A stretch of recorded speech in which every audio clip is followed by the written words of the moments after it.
Bonjour les taureaux, j'espère que vous allez bien. Bienvenue pour vos messages pour la semaine du 11 au 17 juillet.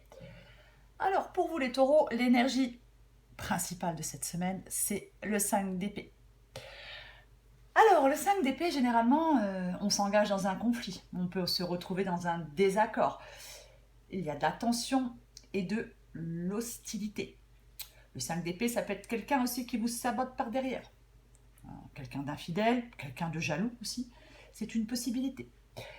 Oui, le 5 d'épée, l'hostilité, la malhonnêteté, la trahison. Le 5 d'épée, ça peut être aussi le fait de sortir d'une crise, de sortir d'un conflit. Il peut y avoir avec le 5 d'épée une situation qui se débloque. C'est aussi une possibilité. Quoi qu'il en soit, le 5 d'épée, ça indique, oui, un conflit, un désaccord, alors avec une ou plusieurs personnes de votre entourage. Ça provoque évidemment des tensions et du stress. Il est possible avec le 5 d'épée qu'on pense gagner une bataille et on sera peut-être perdant sur le moyen terme. Car le conflit, il peut dégrader la communication et les relations entre les personnes concernées par ce conflit. On a pu blesser par ses paroles ou par ses actes, on a pu être blessé par quelqu'un, par les paroles ou par les actes de quelqu'un, mais avec le 5 d'épée, la confiance, elle est un peu perdue. Il est possible que, avec le 5 d'épée, peut-être qu'on doit peut-être trouver un compromis. C'est une possibilité. Que quelqu'un doit peut-être mettre un peu, comme on dit, de l'eau dans son vin, pour sauver peut-être ce qui peut l'être d'une relation, pour réparer peut-être une relation. Alors après, c'est pas forcément sentimental, ça peut être une relation amicale, familiale, dans le travail, ou bien sûr, ça peut être sentimental, bien évidemment. Mais c'est pas forcément sentimental. Pour moi, dans cette guidance, le 5 d'épée, il est souvent associé à une trahison aussi. Vous voyez, on a pu être trahi par quelqu'un en qui on avait confiance. On a pu être trahi par quelqu'un qu'on n'a jamais considéré comme un ou une ennemie. Alors ça peut, oui, ça peut être votre partenaire, ça peut être un ami proche, peu importe. Le 5 d'épée peut demander aussi d'être prudent, de redoubler de vigilance. Après, je vous donne toutes les possibilités avec le 5 d'épée, parce qu'il y en a plusieurs. Avec le 5 d'épée, ça peut être aussi le fait d'accepter une défaite. On apprend d'un échec. C'est aussi une possibilité avec le 5 d'épée. Vous adaptez bien évidemment à votre situation. Après, le 5 d'épée, effectivement, si c'est sentimental, bah oui, il y a une relation qui est en difficulté. Il y a des conflits dans cette relation, des mensonges, peut-être de l'infidélité. C'est possible. Donc, encore une fois, si on souhaite réparer la relation, il faut communiquer, peut-être pardonner. Quelqu'un doit peut-être accepter la responsabilité de ses actes, demander pardon. On demande pardon, on accepte un pardon, on accepte des excuses, peu importe. Après, le 5 d'épée, si c'est plus professionnel, bah ça peut effectivement, on peut évoluer dans un environnement professionnel difficile. Il y a de la compétition, il y a des coups bas. Il y a peut-être une pression qui est forte dans votre travail. C'est aussi possible. Quoi qu'il en soit, et j'ai 2 fois le 5 d'épée dans cette guidance les taureaux. Quoi qu'il en soit, donc, dans cette guidance, avec le 9 de bâton, ben, effectivement, il y a quelque chose qui vous, pour l'instant, il y a comme un obstacle qui vous empêche de progresser, qui vous empêche d'avancer, ou peut-être qui vous empêche de faire un choix. Peut-être que certains taureaux se sentent à bout de force, peu importe le domaine. Peut-être qu'ils en ont... Il y a quelque chose qui leur semble insurmontable. Vous voyez ? Il y a quelque chose qui ralentit votre évolution. Et ça, bien sûr que ça a tendance à vous décourager. Et cependant, le 9 de bâton, c'est une carte d'espoir et d'encouragement. On se méfie du désespoir avec le 9 de bâton. Parce qu'on va y arriver. Mais il faut être fort et ferme pour y arriver, pour réussir avec le 9 de bâton. Parce qu'avec le pape, sous le 9 de bâton, bien évidemment, avec le pape, on peut effectivement être sur la voie de la réconciliation avec quelqu'un. On peut trouver un terrain d'entente avec quelqu'un, peut-être pour apaiser des tensions, pour sortir d'une crise, sortir d'un conflit. Quoi qu'il en soit, avec le pape, on prend du recul sur les événements. On prend du recul sur les perturbations émotionnelles. On évite les débordements avec le pape.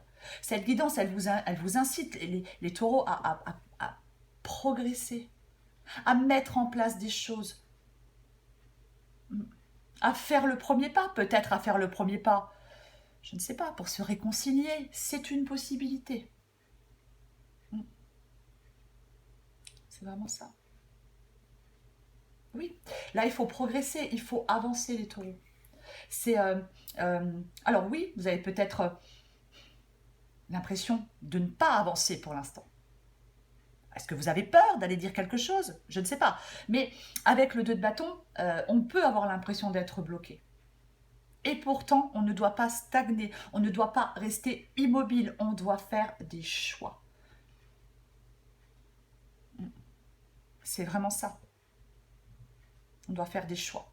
Et avec le roi d'épée, bah, inutile de vous dire que le roi d'épée, voilà quoi. Il tranche, il décide. Le roi d'épée, c'est pareil. Il contient ses émotions, il les met de côté. Il reste détaché dans une situation spécifique. Il n'est pas attentionné ni empathique, le roi d'épée. Il a besoin de ce détachement, le roi d'épée. Et c'est peut-être ce dont vous avez besoin aussi, les taureaux, en cette semaine. C'est ce détachement. Le roi d'épée, généralement, il n'a pas peur d'exprimer, de dire les choses, de communiquer. Il n'a pas peur de prendre la parole, de s'affirmer. Il n'y a pas d'émotionnel avec le roi d'épée. Les choses sont carrées et claires. Et avec le 3 d'épée sous le roi d'épée, alors oui, bien évidemment, le 3 d'épée, c'est la solitude. C'est le rejet. Est-ce que vous vous sentez rejeté par quelqu'un, les taureaux? Je ne sais pas. C'est la souffrance, la peine de cœur. Ça peut être la trahison aussi, le 3 d'épée. Est-ce que vous avez fait un choix et vous en subissez les conséquences? Est-ce qu'il est peut-être temps pour vous d'accepter une perte? Je ne sais pas, une perte d'emploi, la perte de quelqu'un? Il y a des remises en question dans cette guidance. Ou alors, est-ce que vous avez du mal à mettre fin à quelque chose? C'est aussi une possibilité, les taureaux. Après, avec le roi d'épée et le 3 d'épée, il est aussi possible que vous soyez un peu confus, qu'il y ait un peu de confusion pour l'instant. C'est possible. Après, vous devez peut-être... Il est possible que certains taureaux doivent mettre fin à une relation toxique.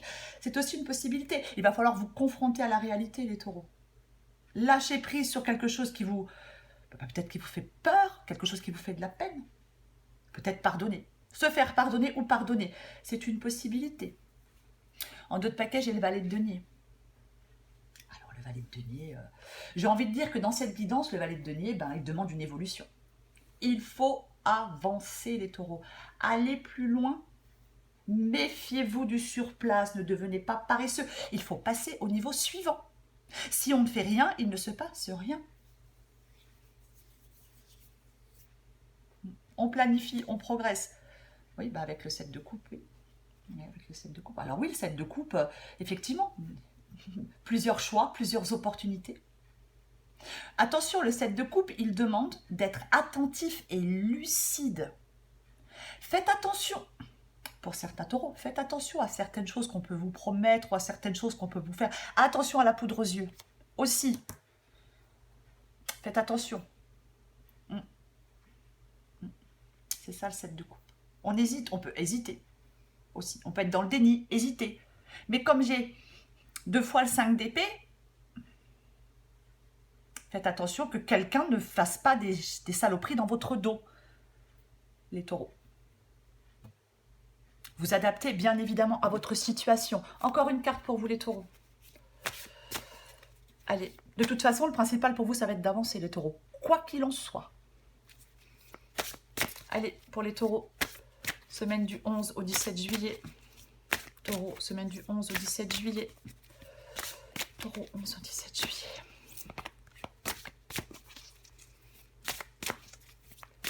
Qu'est-ce qu'on a pour vous, les taureaux? Ouais, on saute le pas. Voilà.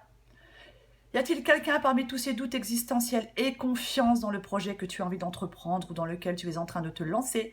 Avant de faire des plans sur la comète, garde dans le viseur l'essentiel, cette aventure est parfaite pour toi. Mais pour en prendre conscience, il faut parfois sauter les yeux fermés. Oui, on saute le pas. Le principal, c'est d'avancer. Je viens de le dire. Enfin bref. Allez, taureau, 11 au 17 juillet, qu'est-ce qu'on a d'autre pour vous? Voilà. C'est vous la priorité, les taureaux. C'est vous la priorité. Il ne faut pas vous oublier. Je l'ai dit tout à l'heure, on est honnête avec soi-même. Vous seul savez ce que vous désirez vraiment. Ne vous laissez pas influencer. Voilà les taureaux. Je vous souhaite une très belle semaine. Je vous embrasse et je vous dis à bientôt.